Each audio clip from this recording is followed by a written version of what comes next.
So, back on the farm, you milk a cow, you get the stuff that comes out of that cow that's called milk. And it's basically made of three things. It's made of water, protein, and fat. So the fat that's in this liquid is actually like a little fat molecule, and if you can think of a bubble, it's got like a bubble around it that holds it kind of separate, which makes it like a little rubber ducky floating on the top of everything. So you've got a million of those floating on top of this milk substance.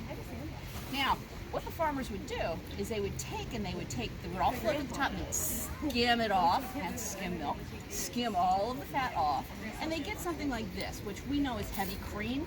Okay, so it's like really, really thick milk, and it's got most of the fat in it. And they would put it in, well, way back when, they put it in something like this with a paddle, and somebody would have to do this for a really long time, which is why there weren't any gyms or workout centers, because you worked for everything on the farm.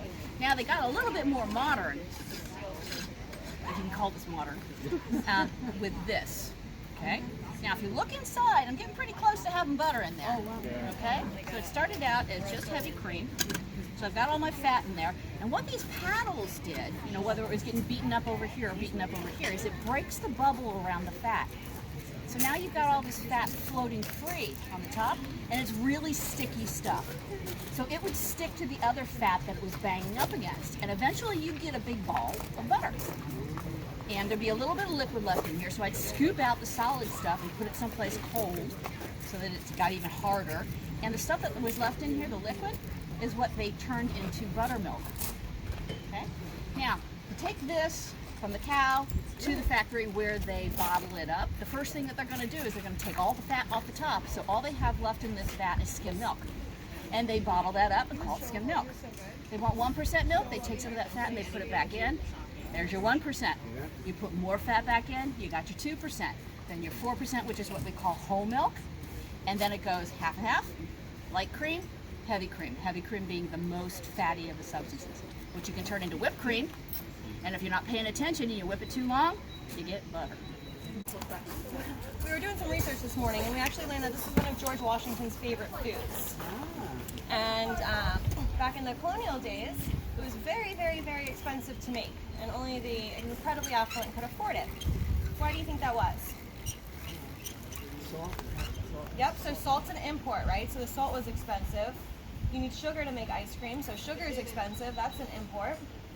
And then you needed a cow for the milk, an ice house for the ice, and you needed someone that would sit here and crank the ice cream maker. Does someone want to give me a hand and crank this a little bit? Come on over. I'm going to hold this down. It's not easy, okay? Okay, let's show you what it looks like first.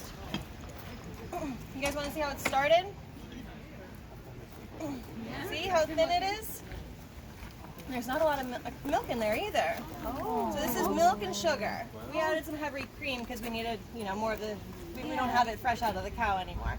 So this is going to turn, and it's going to scrape all of that ice cream right off the sides and put it back in the middle and let more milk touch the sides to get cold.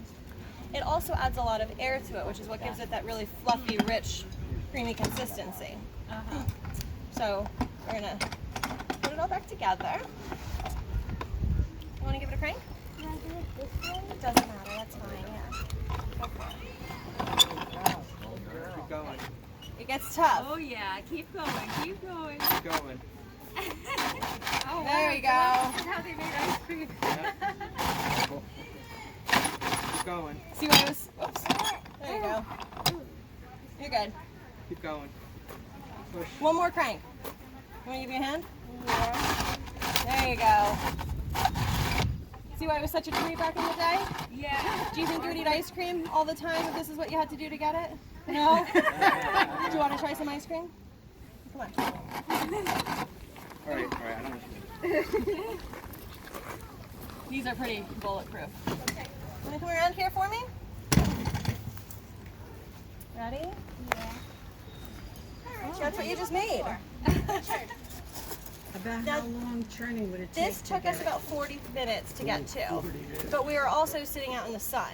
Okay. So it should take about 20-25 minutes. I've done it before. It takes forever. Yeah. It just seems to take forever. because you know what you're- Seriously. what and, you're you, waiting for. and you deserve the ice cream at the end. Yeah, you put Does that fit in there? Most of them are single beveled. I don't think so. Oh yeah, you use it. Yeah, you Maybe the two of you, the two of you can put something. This is for more. This is for cleaning out work. Yeah. Kelsey, shipping. That, well, see how there's a little bit of an edge right here? I should Pull the head off and put it back on the other way. I should. Well, that's an antenna. You might be onto something. If you went for this one, I'd be like, whoa, Yeah, that's a pretty You know?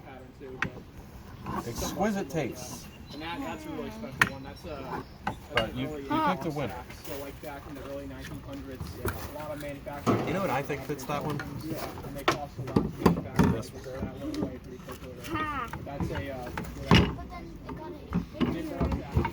Oh, well, you and your dad can take that out right over there. Take the head off and just tap it on the ground once. Your dad knows what I'm talking about. This one's not quite as expensive. Look at this one. Boss axes are- Hey, look at this. Check this one out. You keep this like this. Those bevels, that's also for bevels have a lot to do with That's the one. That's an original handle to an original plumb, except it's backwards. This is kind of a fun thing. This has markings on it. It says made in West Germany. It says made in W, Germany. Okay? Now, with this clue, this is a clue for solving the mystery. All right? We know that West Germany just became Germany after 1991. So this is before 1991. They used it for splitting. They used it for This is the replace weight in pounds. replace different And I know that the company that made this is kind of a popular company in Germany. It's called Weebelhaus. And I have the matching hatchet for this, which is super cool. At least I think it's cool. This is the original handle for this. And you can see that this was abused and used. This sort of damage right here behind the axe is known as overstrike. And if you imagine the axe being used and just hitting the wood behind the axe head, hitting the log, do you understand? Like if this was the log, instead of hitting it with the head, we hit it with the handle. And that's what causes this kind of damage. You want to go out and buy a new axe Yeah. now. I'd recommend you buy one. So we don't like that. That's why we replace the handles as often as we do. We have corn after the corn is husked and taken out. It would be poured into copper. Get ground up, and when it comes out, it would be cornmeal. Look at that. That's what you buy. Oh, Con. that's what we did, Yeah, that's cornmeal. what that is. That's cornmeal. Look at that. And then that could be That's taken pan, down further to The flour. the flour. We'll just use it. That's it. Look at that. He knows, he was paying attention. This stuff intrigues me. I like to feel like Yeah, so they would use a heavy, they would grinding stone and it would make flour.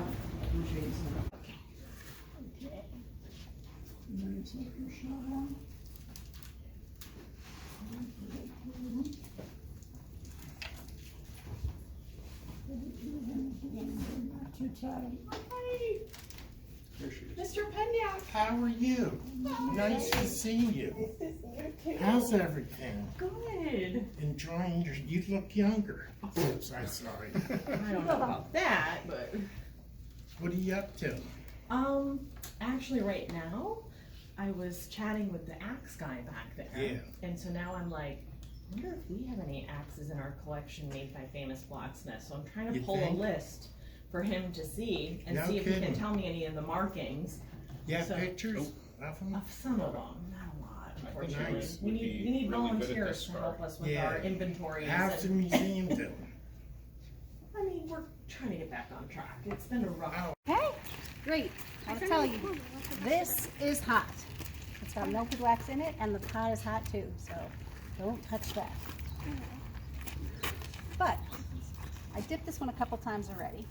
So all you're gonna do is dip in the hot wax, take it out, let the wax drip off, if there is any, and then you're gonna dip it in this cold water, and that solidifies it and makes it so it's ready to go into the hot wax again. Take it out, into the cold water. And then you keep doing that a whole bunch of times, like 30 or 40 times. Like to try that? And I'm just gonna get this one started because it tends to float at the beginning. It needs to like learn, hey, eat that wax. There we go. Okay. All right. This one's ready to go. Thank you. You're welcome. Now be careful. Again, hot, and this is hot in there too, so do not touch each other either.